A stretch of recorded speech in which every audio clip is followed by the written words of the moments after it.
Hello friends, మనం ఎప్పుడైనా సరే $10,000 అకౌంట్ చేసినప్పుడు ప్రాఫామ్స్లోని ఒకటి గుర్తుపెట్టుకోవాలా. మనం సెలెక్ట్ చేసిన కరెన్సీ పేరు ఏంటంటే యూరోఎస్టీ కరెన్సీ పేరు. ఇది స్టేబుల్గా మూవ్మెంట్ అయ్యే కరెన్సీ పేరు.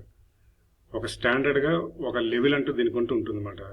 Support and resistance level follow చేస్తూ క్యాండిస్టిక్స్ చార్ట్స్ని కూడా ఫాలో చేస్తూ అంటే ఒక అనాలిసిస్ అనేది దీని మీద 90% యాక్యురేట్గా మనం చేసి ప్రాఫిట్ తీయడానికి అవకాశం ఉంటుంది. సో మనం ప్రాఫామ్స్లో ప్రాఫిట్స్ తీయాలి, ఇన్కమ్ చేయాలనుకుంటే మాత్రం యూరోఎస్టీ కరెన్సీ పేరు అనేది టాపెస్ట్ బెస్ట్ కరెన్సీ పేరు.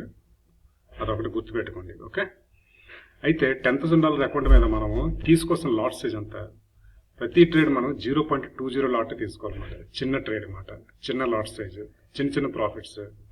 చిన్న ప్రాఫిట్స్ అంటే 20, 30, 40 ఈ విధంగా ప్రాఫిట్స్ తీసుకుంటూ మనం $1,000 టార్గెట్ని ఈజీగా రీచ్ అవ్వచ్చు అనమాట.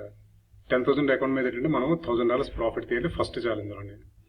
ఇందులో మనకి పెట్టే బ్రోకర్ కండిషన్ ఏంటంటే 1 డేలోనే $500 మించి లాస్ రాకూడదు, ఓవరాల్ లాస్ కూడా $1,000 మించి రాకూడదు అనమాట. అది ఫస్ట్ ఛాలెంజ్.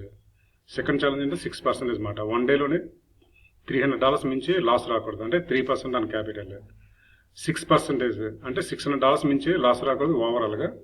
సెకండ్ ఛాలెంజ్ అనమాట $10,000 అకౌంట్ మీద. సో కండిషన్స్ తగ్గట్టు మనం ట్రేడ్ చేస్తేనే ఇందులో మనకి 2 ఛాలెంజెస్ విన్ అయిన తర్వాత అప్పుడు మనకి రియల్ అకౌంట్లోకి ఎంట్రీ అయిన తర్వాత అక్కడ మనకి కాస్త ఫ్లెక్సిబుల్గా ఉంటుంది అన్నమాట ట్రేడింగ్ కండిషన్స్. ఓకే, డైరెక్ట్గా మనం ఏంటంటే ఇన్స్టెంట్గా డైరెక్ట్గా మనం పే చేసుకొని డైరెక్ట్గా ట్రేడ్ చేసుకుంటే అంటే మాత్రం అందులో మనకి లాస్ లిమిట్ అనేది చాలా కొంచెమే ఇస్తాడనమాట. అది మీట్ అవ్వడం కష్టం, ప్రాఫిట్ తీయడం కష్టం, మనం పర్చేజ్ చేసిన మనీ అనేది లూజ్ అయ్యే అవకాశం ఉంటుంది. ఓకే, రిస్క్ డిస్కౌంట్ చదవండి, ఇది అందరికీ షూటబుల్ కాదు. Thank you for watching this video.